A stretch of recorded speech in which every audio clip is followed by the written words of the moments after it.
The summary of Rich Dad, Poor Dad. What is richness? What is poorness? Is richness not needing help or having a lot of money? Is it poorness needing help or having no money? People explain this situation differently. Are rich arrogant and greedy? But there are some poor more arrogant and greedy than rich. Arrogant with money will be more arrogant. Kind person with money will be more kind.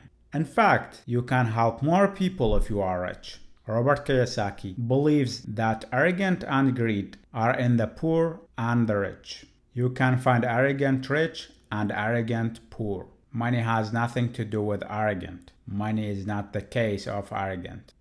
Robert believes poor are more greedy than rich because they don't like to give away money. The most important way to riches is generosity. Indeed, rich had to give the money at the beginning. If you need money, give money. If you need to be successful, provide service to people. The first and only law to Robert in his book, Rich Dad, Poor Dad, is to know the difference between the asset and the liability. Robert put it in a very simple way, as his rich dad taught him. Asset, put money in your pocket. Liabilities, take money from your pocket. The subject of money is taught at home, not in school. Imagine what poor parents teach their children. Richness is a mindset. Who has a rich mindset will be rich sooner or later. The way of thinking determines the person's future. Money is not enough if there are no financial education. Robert Kiyosaki wrote his book, Rich Dad, Poor Dad, after getting successful and rich in his life. Robert learned how to become rich from his rich dad. The poor dad is his biological dad, and his rich dad is his best friend, Mike's dad. Robert and Mike went to Mike's dad to teach them how to become entrepreneurs and rich. Robert was only 9 years old, and for the next 30 years, Robert kept learning from his rich dad. Because Robert was only 9 years old, the lessons were simple. What Robert learned is shortened in 6 lessons. This book is about these 6 lessons. Before I summarize the 6 lessons, I want you to listen to the book introduction because I consider it very important. If you grasp the introduction very well, your life will be changed forever. Now, the introduction by Robert Kiyosaki himself.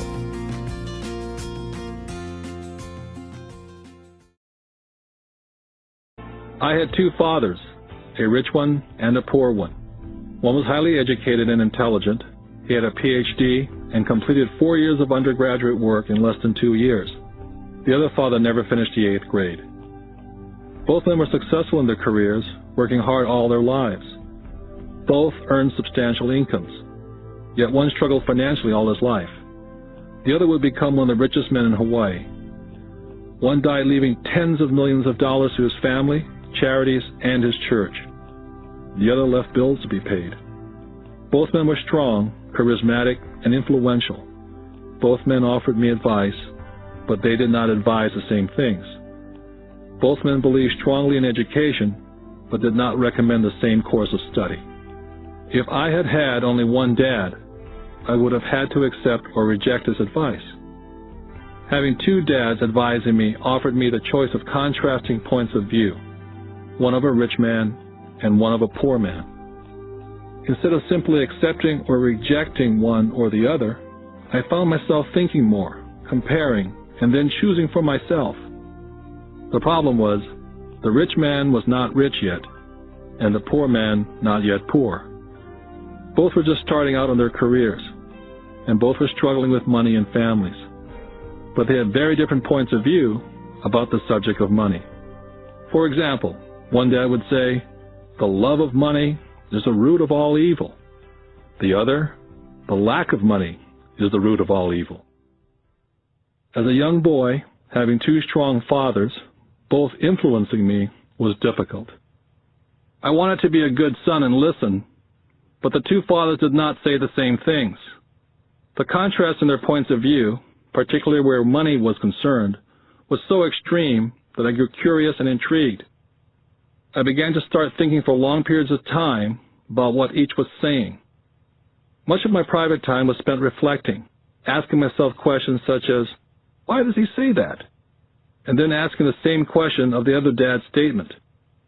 It would have been much easier to simply say, yeah, he's right, I agree with that, or to simply reject the point of view by saying, the old man doesn't know what he's talking about. Instead, having two dads whom I love forced me to think and ultimately choose a way of thinking for myself. As a process, choosing to think for myself turned out to be much more valuable in the long run, rather than simply accepting or rejecting a single point of view. One of the reasons the rich get richer, the poor get poorer, and the middle class struggles in debt is because the subject of money is taught at home, not in school. Most of us learn about money from our parents. So what can a poor parent tell their child about money? They simply say, stay in school and study hard.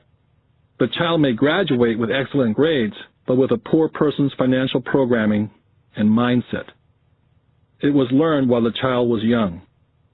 Money is not taught in schools. Schools focus on scholastic and professional skills, but not financial skills. This explains how smart bankers, doctors, and accountants who earned excellent grades in school may still struggle financially all their lives.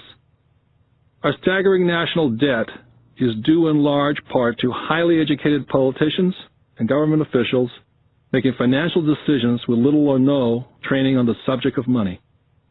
I often look ahead to the new millennium and wonder what will happen when we have millions of people who will need financial and medical assistance.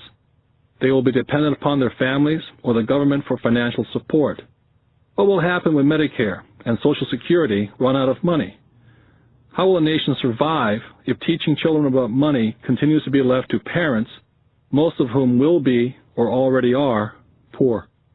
Because I had two influential fathers, I learned from both of them. I had to think about each dad's advice, and in doing so, I gained valuable insight into the power and effect of one's thoughts on one's life. For example, one dad had a habit of saying, I can't afford it. The other dad forbade those words to be used. He insisted I say, how can I afford it? One is a statement, and the other is a question. One lets you off the hook, and the other forces you to think. My soon-to-be-rich dad would explain that by automatically saying the words, I can't afford it, your brain stops working. By asking the question, how can I afford it, your brain is put to work. He did not mean buy everything you wanted. He was fanatical about exercising your mind, the most powerful computer in the world. My brain gets stronger every day because I exercise it. The stronger it gets, the more money I can make. He believed that automatically saying, I can't afford it, was a sign of mental laziness.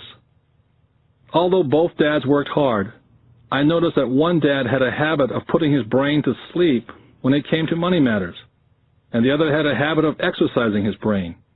The long-term result was that one dad grew stronger financially and the other grew weaker. It is not much different from a person who goes to the gym to exercise on a regular basis versus someone who sits on the couch watching television. Proper physical exercise increases your chances for health, and proper mental exercise increases your chances for wealth. Laziness decreases both health and wealth. My two dads had opposing attitudes in thought. One dad thought that the rich should pay more in taxes and take care of those less fortunate. The other said, taxes punish those who produce and reward those who don't produce. One dad recommended, study hard so you can find a good company to work for. The other recommended, study hard so you can find a good company to buy.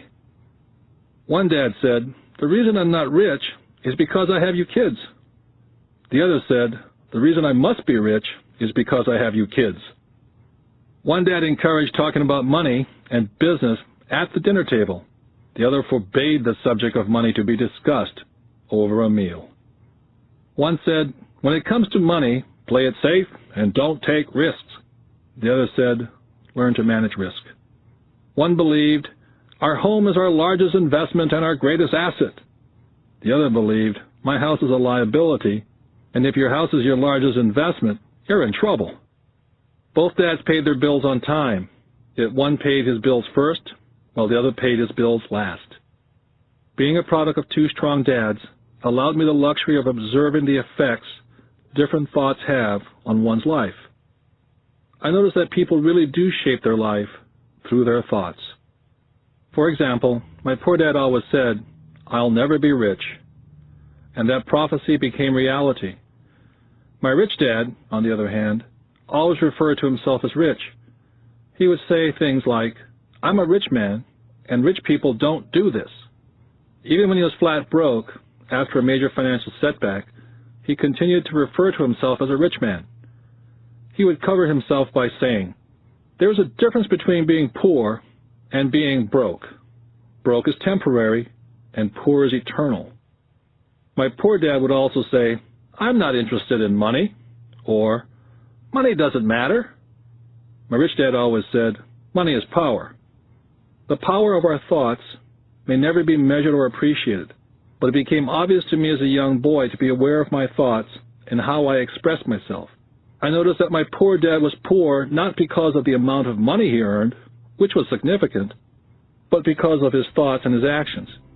As a young boy, having two fathers, I became acutely aware of being careful which thoughts I chose to adopt as my own. Whom should I listen to? My rich dad or my poor dad? Although both men had tremendous respect for education and learning, they disagreed in what they thought was important to learn.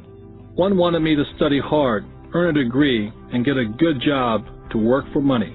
He wanted me to study to become a professional, an attorney, or an accountant, or to go to business school for my MBA. The other encouraged me to study to be rich, to understand how money works, and learn how to have it work for me. "I don't work for money," were the words he would repeat over and over. "Money works for me." At the age of 9, I decided to listen to and learn from my rich dad about money. In doing so, I chose not to listen to my poor dad, even though he was the one with all the college degrees. Once I made up my mind whom to listen to, my education about money began. My rich dad taught me over a period of 30 years, until I was age 39. He stopped once he realized that I knew and fully understood what he had been trying to drum into my often thick skull. Money is one form of power, but what is more powerful is financial education. Money comes and goes, but if you have the education about how money works, you gain power over it and can begin building wealth. The reason positive thinking alone does not work is because most people went to school and never learned how money works, so they spend their lives working for money. Because I was only 9 years old when I started, the lessons my rich dad taught me were simple, and when it was all said and done, there are only 6 main lessons repeated over 30 years. This book is about those 6 lessons, put as simply as possible as my rich dad put forth those lessons to me. The lessons are not meant to be answers, but guideposts. Guideposts that will assist you and your children to grow wealthier, no matter what happens in a world of increasing change and uncertainty.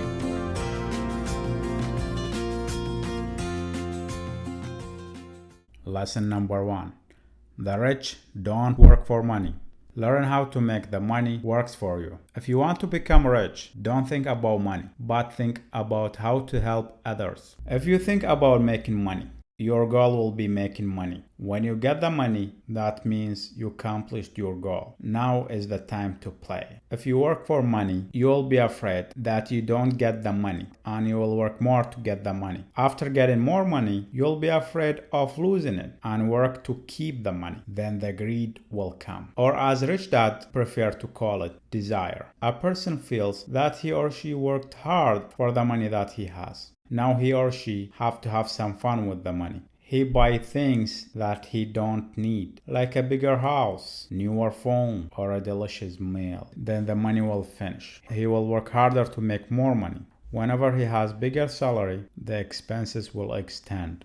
And due to more expenses, the dude will look for a second job, or work harder and continue the life whirlpool. The rich dad call it the rat race. As the rat ran faster, the wheel will run faster. Money and greed control his life. Or like the cart that put in front of the donkey to work. Rich Dad believes that the donkey carrot is more valuable sometimes. Running after money is a trap. Most of people forgot the main goal and follow the money. At the end, the money is trash, illusion. no benefit of chasing it. So what is the solution? The solution is to know the money value. The money is the fare of what you give. So if you focus on what you are given, you will give a greater service. Then the money will come. When you fix big problem or serve more people, you will be rich sooner or later. Some people get money by coincidence, like inherit or lottery. They will spend all the money on greed after a while and go back as they used to be or worse.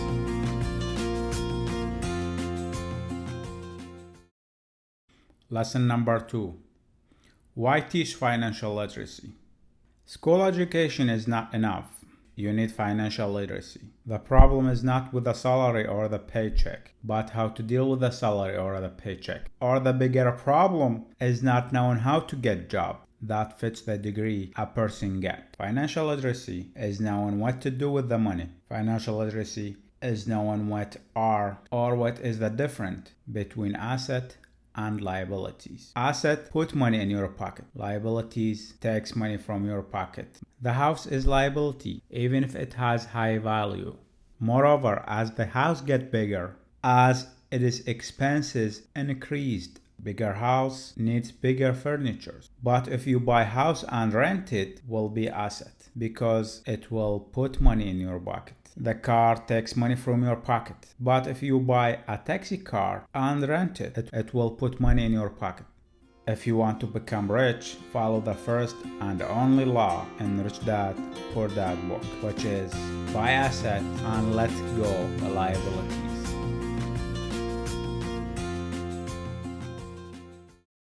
Lesson number 3. Mind your own business. It is not defective to work hard to develop your job and the company that you are working in because you work for knowledge and development. But all the success that you offer will go to the company. If you want to become rich, mind your own business without leaving your job. As much as you develop your business, as rich you get. The business has to keep working without having to work in it. If you have to work in it, that means that is your job. The business will keep working if you stop. But if you stop going to the job in the company that you work in, your salary will stop.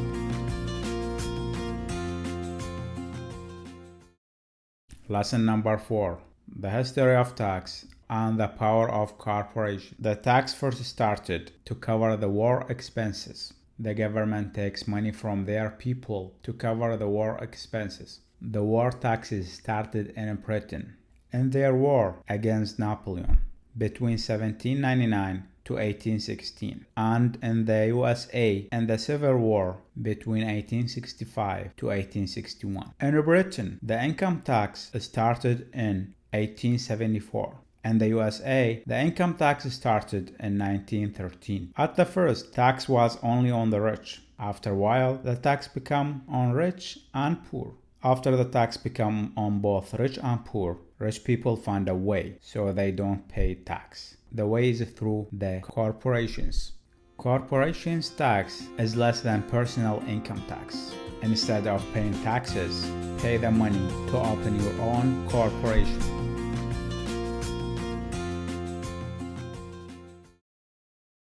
Lesson number 5. The rich invent money. If someone came to you 30 years ago and gave you a computer to store in it your store information, you will refuse and say, I have pen and paper to write on. Bill Gates, the founder of Microsoft, saw that the computer is the future. A long time ago, the lands were the power. Who own the lands own the power.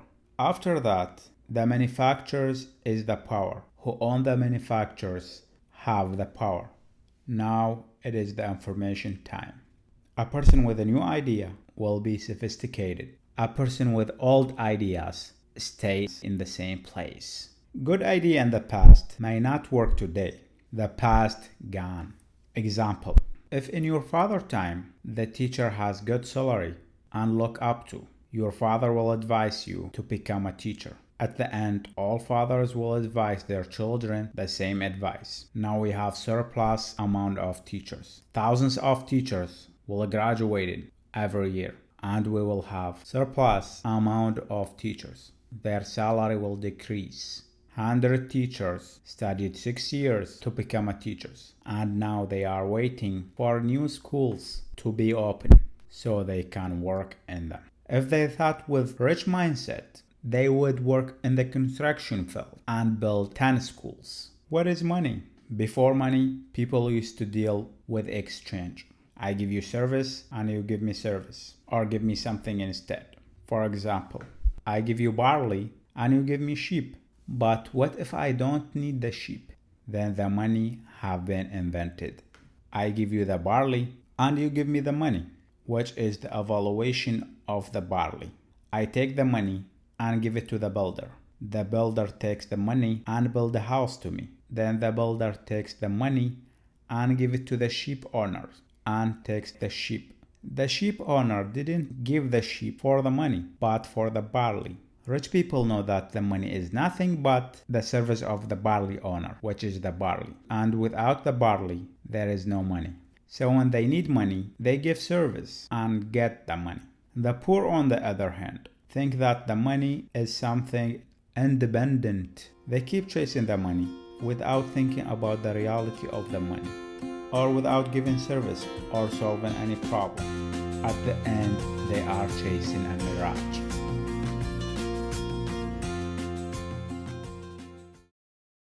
Lesson number 6. Work to learn. In 1995, a young journalist did an interview with Robert Kiyosaki in Singapore. The journalist: I wish to become like you, a bestseller writer. Do you have any suggestion? Robert: Yes, I do. My friend here in Singapore runs a sales class. Take a course in sales. The journalist with mad tone: I have master in English literature. You want me to take a sales course? You are underestimating me. She stood up, gathering her papers, getting ready to leave. In front of her on the table, her notes. Robert: Look in front of you. The journalist: Oh, what? Robert: On the note written, Robert Kiyosaki, the bestseller author. Look, the bestseller, not the best writer. You are a good writer, and I am good seller. Put them together, and the result, the bestseller author and the best writer author. She got very nervous and said, I studied English literature and you studied sales. You have no business writing. This is not fair, and took her paper and left the hotel lobby. Robert said that if I am in the journalist's place, I would take course in sales and course in marketing. When Robert finished his college, he served 5 years with the Marine in Vietnam. After he came from Vietnam, he worked as a salesman for 5 years. Robert was very shy, and after working 4 years as a salesman, as his rich dad advised him, he overcame his shyness and fear of rejection.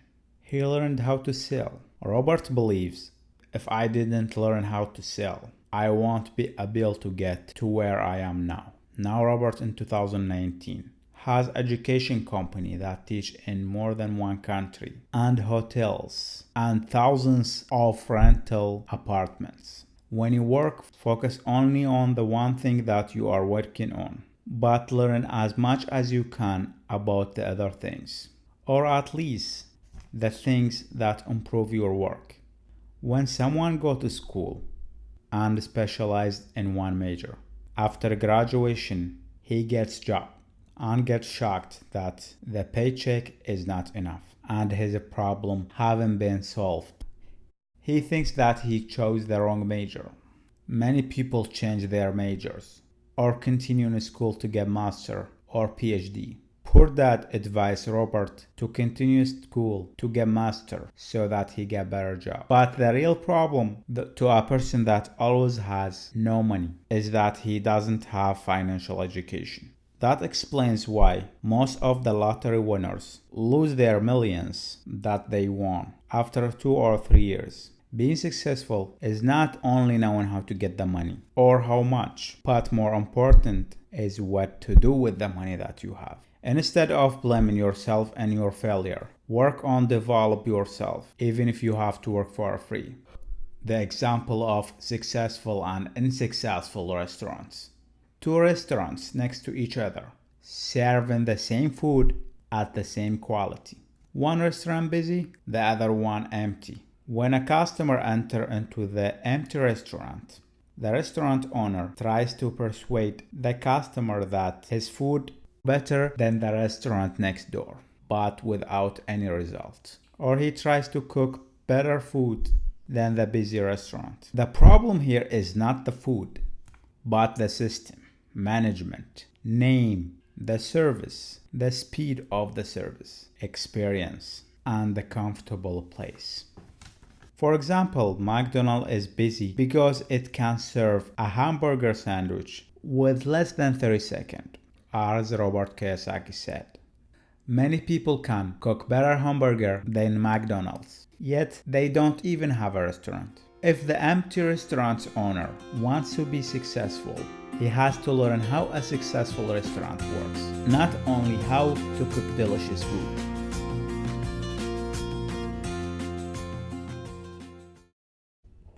How to start? Most of the people choose the easy way. Get a job, work hard, and get the money to spend it. If you want to choose the other way, Robert advises you with 10 steps. 1. I need reason greater than reality. Then you will refuse your reality and follow your dream. 2. Choose daily. Don't let anyone control your life. Think and choose for yourself. 3. Choose your friend carefully. Friend and environment affect the thinking. If you have successful friends, you will be successful. If you have failure friends, they will pull you to be failure. It is okay to have both failure and successful friends, but you have to learn from the successful how to be successful, and from the failure how not to be failure like them. 4. Master a formula and learn a new one. The formula that works today may not work tomorrow, so you have to keep update the formula or learn a new one for the future. 5. Pay yourself first. Have you noticed you pay everyone but yourself? 10% of what I make is for me to keep. The first one who did that, or the first one who did it and wrote it down, is a man lived in Babylon 5,000 years ago. When the British went to Iraq in the beginning of the 20th century, they found a clay tablet that wrote on it that method. That man pays all his debt and become rich by following this method. If you want to know more about this method, Dale Carnegie's book, The Richest Man in Babylon, or you will find the summary of The Richest Man in Babylon in this channel. Dale Carnegie got the idea from the man that lived in Babylon 5,000 years ago. Robert Kiyosaki got the formula and the method and paid his nearly $1 million debt by following this formula. He got the formula from the book The Richest Man in Babylon. 6. Pay the broker well. If your broker make money, you will make money. If you pay him well, he will make sure to work with you first and get the best deals to you next time. 7. Be an Indian giver. When the Indians give something, they give it for limited time. Then they go back to take it. When you invest, think how you will get your money before you give it. 8. Asset buy luxury. Buy luxury from your dividend or cash flow, not from your paycheck. It's not going to hurt you and it is tax free. 9. The need for hero. When you have hero like mentor or a successful person that you like to become like him in your career, by following what he is doing, you'll become like him or her. 10. Teach and you shall receive. Giving is the secret of getting. If you need money, give money. If you need love, give love. Robert Kiyosaki said, if I have to give you only one advice, I will tell you from experience. Give and you will get what you want. This was the introduction and the summary of Rich Dad Poor Dad. This is Mahmood Ibrahim and always thanks for watching.